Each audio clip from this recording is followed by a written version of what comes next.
مصر کے اندر حضرت موسیٰ علیہ السلام نے ایک کبتی کو تھپڑ مار دیا تھا، قرآن مجید کے دامن میں یہ واقعہ موجود ہے۔ تو آپ کی جلالت اور آپ کے زور کی تاب نہ لاتے ہوئے وہ وہیں ڈھیر ہو گیا اور اس کی موت واقع ہو گئی۔ تو مصر کے حالات کشیدہ ہو گئے اور حضرت موسیٰ علیہ السلام کو مصر چھوڑنا پڑا۔ تو وہ شہر مدین کی جانب جا رہے تھے کہ راستے کے اندر ایک کنواں تھا، وہاں کچھ لوگ اپنے جانوروں کو پانی پلا رہے تھے۔ تو حضرت موسیٰ نے دیکھا کہ دو پردہ دار خواتین ہیں، وہ اپنے جانوروں کو ایک سمت لیے کھڑی ہیں۔ سمجھ گئے کہ مردوں کے ہجوم میں آنا نہیں چاہ رہی، ان کا حیا مانے ہے، تو آگے بڑھے اور ان کے جانور ہانکے اور ان کو سیراب کیا اور پھر ان کی جانب ہانک دیے۔ وہ واپس گئیں اور اپنے والد بزرگوار سے کہا کہ ایک سال نوجوان جس کی آنکھوں میں شرم و حیا تھا، اس نے ہمارے ساتھ یہ مہربانی کی۔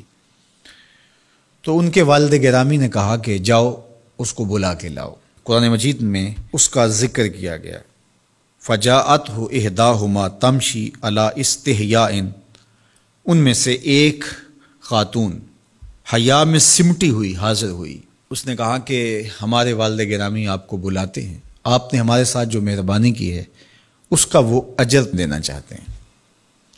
تو حضرت موسیٰ علیہ السلام ان کے ساتھ چلے گئے، اور جب گئے تو یہ گھر تھا حضرت شعیب علیہ السلام کا، اور یہ صاحبزادیاں حضرت شعیب علیہ السلام کی تھیں۔ تو اس خاتون کا شرم و حیا کے ماحول میں حضرت موسیٰ علیہ السلام کو یہ کہنا اور چل کے اس انداز سے آنا، قرآن نے اس کی حکایت بیان کی ہے۔ تو خدا کو پسند ہے کوئی خاتون حیا کے ماحول میں آئے تو اللہ اس کی آمد کو اور اس کے آنے کو قرآن کا عنوان بنا دیتا ہے اور قرآن کی حکایت بنا دیتا ہے کہ جو خاتون حیا کے جوہر کی مالکہ ہو وہ اللہ کو کتنی اچھی لگتی ہے۔ اللہ اکبر۔ حضرت نبی اکرم صلی اللہ علیہ وآلہ وسلم کا فرمان حیا کے حوالے سے، الحیاء من الایمان، حیا ایمان سے ہے۔ تو جتنے بھی ایماندار لوگ ہیں وہ پھر حیا کے جوہر سے مزین ہوں گے، مالا مال ہوں گے۔ آپ دیکھ لیجئے سب سے بڑے ایماندار تو میرے اور آپ کے آقا مولا ہیں، اور حضور کمواری لڑکی سے زیادہ حیادار تھے۔ باقی حضور کے اصحاب دیکھ لیجئے، ان کا حیا، اور حضور کی ازواج مطہرات کا حیا دیکھیے۔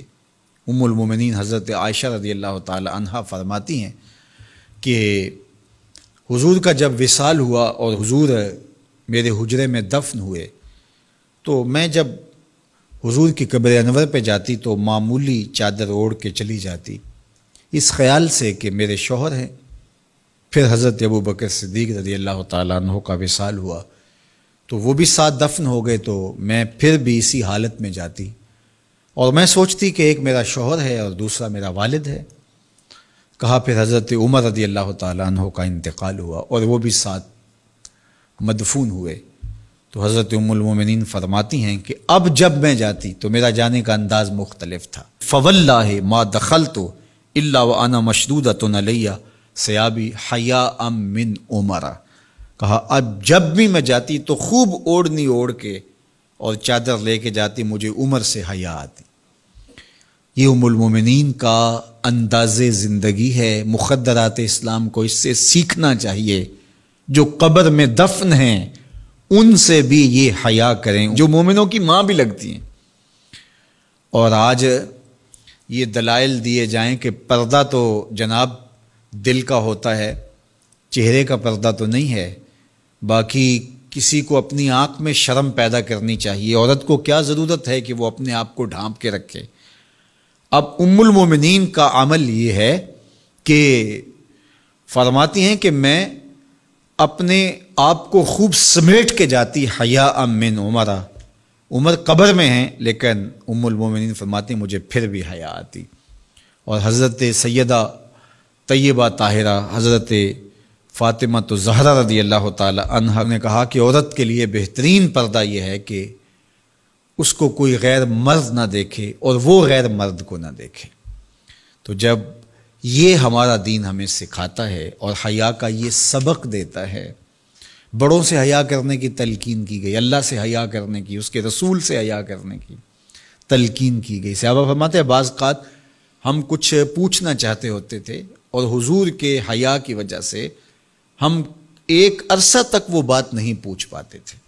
آج دادا کے سامنے بچے جس طرح بات کرتے ہیں اور جس طرح بچوں سے حیا کا جوہر ختم ہو گیا ہے اور اس کو وہ تہذیب نو کا کرشمہ سمجھتے ہیں اور جدید دور کی کرامت سمجھتے ہیں، یہ دور جدید کی کرامت نہیں ہے، یہ جاہلیت ہے۔